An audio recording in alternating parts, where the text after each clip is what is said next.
Supreme court نے بانی P T I کے خلاف توشخانہ فوجداری کیس میں ٹرائل کورٹ کی کارروائی غیر قانونی قرار دینے کی درخواست پر فریقین کو کل کے لیے نوٹس جاری کر دیے ہیں۔ القادر ٹرسٹ کیس، بانی پی ٹی آئی کی ضمانت منسوخی کی درخواست خارج۔ 9 مئی لاہور واقعات، بانی پی ٹی آئی کی ضمانت منسوخی کی درخواستوں پر 3 رکنی بینچ بنانے کا حکم دیا گیا ہے۔ اہم خبر ہے، سپریم کورٹ نے سائفر کیس میں 3 رکنی بینچ بنانے کا حکم دے دیا ہے۔ سپریم کورٹ کا سائفر کیس میں 3 رکنی بینچ بنانے کا حکم۔ القادر ٹرسٹ کیس، بانی پی ٹی آئی کی ضمانت منسوخی کی درخواست خارج کی گئی ہے۔ 9 مئی لاہور واقعات، بانی پی ٹی آئی کی ضمانت منسوخی کی درخواستوں پر 3 رکنی بینچ بنانے کا حکم دیا گیا ہے۔ توشخانہ کیس، بانی اور بشرا بی بی کی ضمانت منسوخی کی درخواستیں غیر مؤثر ہونے پر خارج کر دی گئی ہیں۔ سپریم کورٹ نے سائفر کیس میں 3 رکنی بینچ بنانے کا حکم دے دیا ہے۔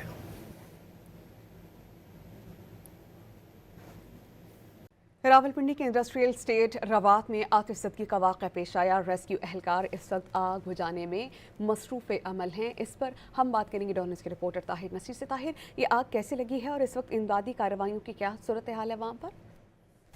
جی سمیہ، دیکھیں یہ انڈسٹریل ایریا میں ٹیکسٹائل فیکٹری کے گودام میں آگ لگی ہے۔ روات کا یہ علاقہ ہے اور ترجمان ریسکیو کے مطابق جو آگ ہے شارٹ سرکٹ کے باعث لگی ہے۔ آتش زدگی کے باعث تیار مال اور گودام میں رکھا اسٹاک جل کر خاکستر ہو گیا۔ فائر بریگیڈ کا عملہ موقع پر پہنچ چکا ہے، ریسکیو کی ٹیمیں موقع پر پہنچ چکی ہے۔ آگ پر قابو پانے کی کوشش کی جا رہی ہے اور 10 ایمرجنسی گاڑیوں میں 30 سے زائد ریسکیو اہلکار جائے وقوع پر موجود ہیں۔ جو ترجمان ریسکیو ان کا یہ کہنا ہے کہ فائر فائٹنگ کا عمل جاری ہے اور جلد اس آگ پر قابو پا لیا جائے گا۔ تاہم ابھی تک کی جو اطلاعات موصول ہو رہی ہیں اس کے مطابق کوئی جانی نقصان نہیں ہوا، البتہ جو مالی نقصان ہے، جو خام مال یہاں پہ پڑا ہوا تھا یا تیار مال پڑا تھا وہ جل کر خاکستر ہو گیا۔ ریسکیو کی ٹیمیں کوشش کریں کہ جلد از جلد اس آگ کے اوپر قابو پایا جا سکے۔ جی بہت شکریہ، آپ نے ہمیں اپڈیٹ کیا طاہر۔ لاہور بھاٹی گیٹ میں میاں بیٹی کے مین ہول میں گر کر جاں بحق ہونے کے مقدمے میں اہم پیش رفت سامنے آئی ہے۔ عدالت نے گرفتار 5 ملزمان کو صلح کی بنیاد پر رہا کرنے کا حکم دے دیا ہے۔ اس پر ہم بات کرتے ہیں ڈان نیوز کے رپورٹر علی وقار سے اور ان سے اس بارے میں مزید جاننے کی کوشش کرتے ہیں۔ اور اس خبر کے بارے میں آپ کو بتا دیں کہ لاہور بھاٹی گیٹ میں ماں بیٹی کے مین ہول میں گر کر جاں بحق ہونے کے مقدمے میں پیش رفت ہوئی ہے۔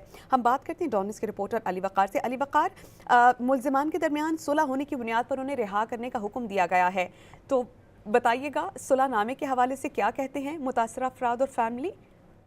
جی بالکل، اس واقعے میں 5 ملزمان جو تھے وہ زیر حراست ہے، جس میں سلمان یاسین، عثمان یاسین، احمد نواز اور دیگر شامل تھے جن کے خلاف مقدمہ درج کیا گیا تھا۔ آج اس پر عدالت میں اس کیس کی سماعت ہوئی، جس پر جو ہے مدعی فیملی جو کہ خاتون کے والد اس مقدمے میں مدعی تھے، ان کی جانب سے عدالت کو یہ بتایا گیا کہ ملزمان کے ساتھ ان کی صلح ہو چکی ہے، جس کی بنیاد پر وہ ان کے خلاف مزید کوئی کارروائی کرنے کا ارادہ نہیں رکھتے۔ عدالت اگر ان کو رہا کرنا چاہتی ہے ضمانت پر یا مقدمے سے بری کرنا چاہتی ہے تو اس پر ان کو کوئی اعتراض نہیں ہے، جس پر جوڈیشل مجسٹریٹ شفقت عباس نے ایک کیس کی سماعت کرتے ہوئے ملزمان کی جو درخواست ضمانت ہے اس کو منظور کر لیا گیا اور ان کو رہا کرنے کا حکم جاری کر دیا ہے۔ جی علی وقار، بہت شکریہ، آپ نے ہمیں اپڈیٹ کیا۔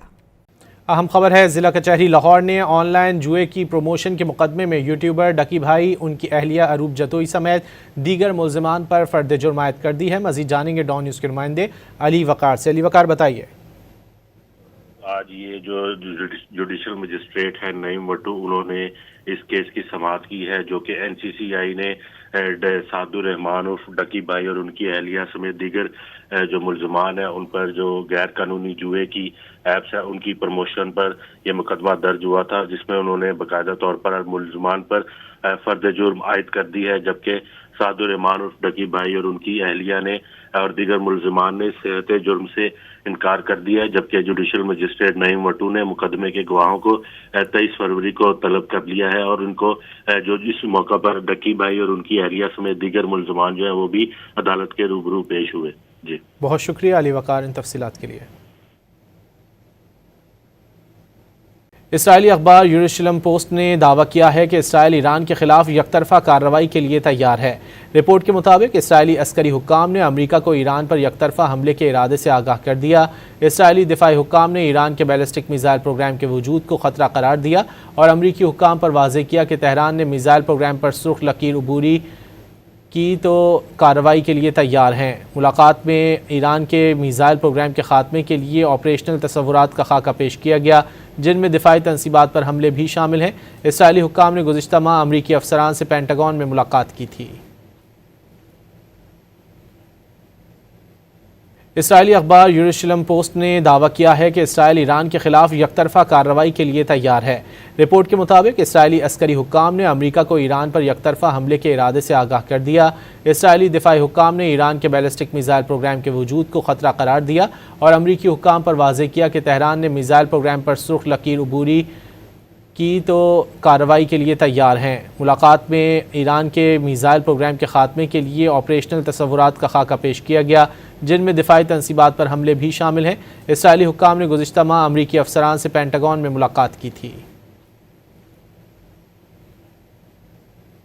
اہم خبر ہے، بھارتی کرکٹ بورڈ پاکستان کی ناراضی سے ڈرنے لگا ہے اور پاک بھارت میچ پر چپ سادھ لی ہے۔ نائب صدر راجیو شکلا کا کہنا ہے کہ بی سی سی آئی پاک بھارت میچ پر کوئی تبصرہ نہیں کرنا چاہتا، آئی سی سی جو کہے گا وہ کریں گے، ہم نے تمام تر چیزیں آئی سی سی پر چھوڑی ہوئی ہیں۔ اہم خبر ہے، بھارتی کرکٹ بورڈ پاکستان کی ناراضی سے ڈرنے لگا ہے اور پاک بھارت میچ پر چپ سادھ لی ہے۔ نائب صدر راجیو شکلا کا کہنا ہے کہ بی سی سی آئی پاک بھارت میچ پر کوئی تبصرہ نہیں کرنا چاہتا، آئی سی سی جو کہے گا وہ کریں گے، ہم نے تمام تر چیزیں آئی سی سی پر چھوڑی ہوئی ہیں۔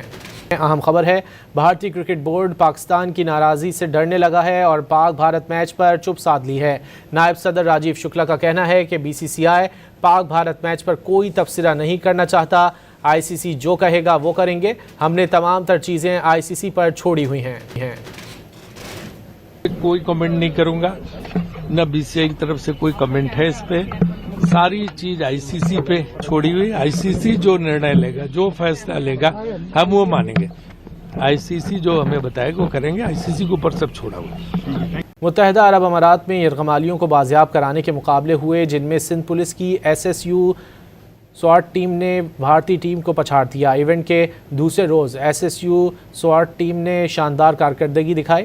D I G securities and emergency services Maqsood Memon کے مطابق ہوسٹیج ریسکیو ایونٹ میں ایس ایس یو سواٹ ٹیم نے چیلنج صرف 1 منٹ 15 سیکنڈز میں مکمل کر لیا، جبکہ بھارتی نیشنل سیکیورٹی گارڈ نے چیلنج 1 منٹ 29 سیکنڈز میں مکمل کیا۔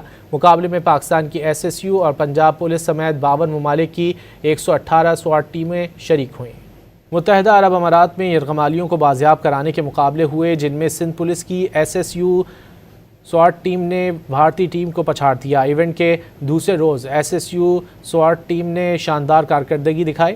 D I G securities and emergency services Maqsood Memon کے مطابق ہوسٹیج ریسکیو ایونٹ میں ایس ایس یو سواٹ ٹیم نے چیلنج صرف 1 منٹ 15 سیکنڈز میں مکمل کر لیا، جبکہ بھارتی نیشنل سیکیورٹی گارڈ نے چیلنج 1 منٹ 29 سیکنڈز میں مکمل کیا۔ مقابلے میں پاکستان کی ایس ایس یو اور پنجاب پولیس سمیت 52 ممالک کی 118 سواٹ ٹیمیں شریک ہوئیں۔ اسلام آباد کی مقامی عدالت نے حقیقی آزادی مارچ کے 2 کیسز میں سابق وزیر اعلیٰ خیبر پختونخوا علی امین گنڈاپور اور سابق اپوزیشن لیڈر قومی اسمبلی عمر ایوب کو اشتہاری قرار دے دیا۔ مزید جانیں گے ڈان نیوز کے نمائندے طاہر نصیر سے۔ طاہر بتائیے۔ دیکھیں، اسلام آباد کی ڈسٹرکٹ سیشن کورٹ میں آج علی امین گنڈاپور سمیت دیگر کے خلاف حقیقی آزادی مارچ کے 2 کیسز کی سماعت ہوئی۔ عدالت میں علی امین گنڈاپور اور عمر ایوب پیش نہ ہوئے۔ عدالت نے ملزمان سے دائمی وارنٹ گرفتاری جاری کرتے ہوئے ان کو اشتہاری قرار دے دیے۔ سینئر سول جج مبشر حسن چشتی نے کیس پر سماعت کی۔ عدالت کی جانب سے متعدد بار طلب کرنے کے باوجود علی امین گنڈاپور اور عمر ایوب پیش نہیں ہو رہے تھے۔ عدالت نے گزشتہ سماعت پر علی امین گنڈاپور کے خلاف اشتہاری کارروائی شروع کرنے کا حکم دیا تھا، جبکہ اسی مقدمات میں بانی P T I, Shah Mahmood Qureshi, Zartaj گل اور دیگر مقدمات سے بری ہو چکے ہیں۔ علی امین گنڈاپور اور اس کے ساتھ ساتھ عمر ایوب اور دیگر کے خلاف تھانہ باراکاؤ میں 2 مقدمات درج تھے۔ جی بہت شکریہ طاہر نصیر ان تفصیلات کے لیے۔ نیو یارک کے میئر زہران ممدانی نے اپنے پہلے سالانہ انٹرفیتھ بریک فاسٹ کے موقع پر اسلام آباد حملے میں شہید ہونے والے افراد کو یاد کیا اور ان کے اہل خانہ کے ساتھ اظہار یکجہتی کیا۔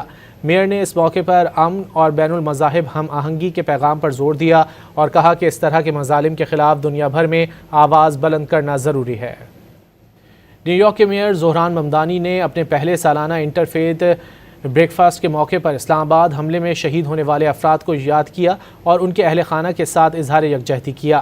میئر نے اس موقع پر امن اور بین المذاہب ہم آہنگی کے پیغام پر زور دیا اور کہا کہ اس طرح کے مظالم کے خلاف دنیا بھر میں آواز بلند کرنا ضروری ہے۔ نیو یارک کے میئر زہران ممدانی نے اپنے پہلے سالانہ انٹرفیتھ بریک فاسٹ کے موقع پر اسلام آباد حملے میں شہید ہونے والے افراد کو یاد کیا اور ان کے اہل خانہ کے ساتھ اظہار یکجہتی کیا۔ میئر نے اس موقع پر امن اور بین المذاہب ہم آہنگی کے پیغام پر زور دیا اور کہا کہ اس طرح کے مظالم کے خلاف دنیا بھر میں آواز بلند کرنا ضروری ہے۔ And I know that many in this room are shocked by the news that we've just heard from Pakistan, where dozens of people were killed in a horrific attack on a Shia mosque. Inna Allahi wa inna ilaihi raji'un.